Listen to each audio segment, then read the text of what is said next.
In this video, we're going to learn how to use the PMT function. The PMT function is a financial function in Excel that calculates the payment for a loan based on constant payments and a constant interest rate. Let's start here in cell C11. I'll type in my function and tab it in. Here I have three arguments: rate, NPR, and PV for present value. The rate is the interest rate I'm being charged for my loan, which is found here in cell C6. And I want to divide this number by how often I'm making a payment during the year. If it were quarterly payments, I would divide it by 4.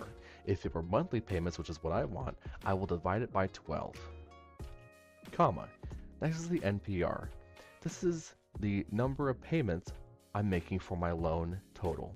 I'm paying off my loan over 30 years, so I multiplied that 30 by 12 to figure out how many monthly payments I'm making over 30 years. It turned out to be 360 payments found here in cell C7. Finally, I have the PV or present value argument, which is how much the loan amount is, which is here in cell C8, $250,000. Close the parenthesis, push enter, and here we have the PMT function.